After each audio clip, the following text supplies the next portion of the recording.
урматтуу бүгүнкү жыйналыштын катышуулары, урматтуу эл өкүлдөрү, биринчиден ушу сиздердин мандат алышыңарга мен куттуктаймын. Ушу элге жерге катыктуу кызмат беришиңерди суранам.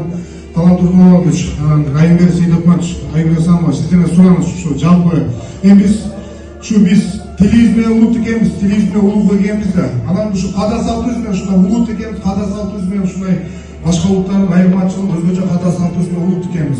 Ошондуктан биздин ушу када салт кыргыздын канганына сиңген ушу Алманула, белги 5-5 ушу ат оюндары биздин кыргыздын када салтына канганына сиңип калган. Ошондо улактарыбыз бүгүнкү күндө эмнеге саясатташтырып атабы билбейм, Алманулабызда чектөөлөр киргизип койду да. Ушу жалпы элдердин атынан, жалпы журттун атынан, ушу Ноген районунун атынан ушу Алманулабызга Талант Тургунович өзүңөр жеке көзөмөлгө алып уруксат берип коюшуңарды суранабыз.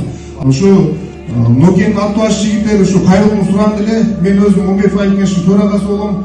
Ошону сиздер жеке көзөмөлгө алып, биз президенттин саясатын буга чейин деле колдогонбуз, мындан кийин деле колдойбуз президент саясатын.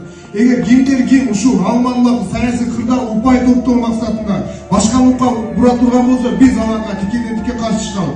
Биз Алмануларды ушу өзү жободо көрсөтүлгөн. Жободо мындай деп жазылган, туурабы Арбек? Жободо калдык комуштан алыс жерде атайын бир тойлордо, атайын бир ушу 500 миңге чейин ат бага турган жерлерде ушу Алманулактар өткүзүп келгенде, буга чейин өткүзүп келген. Азыр кандайдыр бир билбейм, түшүнбөй калдык, азыр чектөөлөр киргизип коюп, жазгы талаа иштерине байланыштуу болсо биз атаң тойлорлорубузда ошол жерде бир журт башыбыз кайтасыздарбы, ушу Алманулабызды бир мыйзамдаштырып ушу уруксат берип коюшуңузду суранабыз.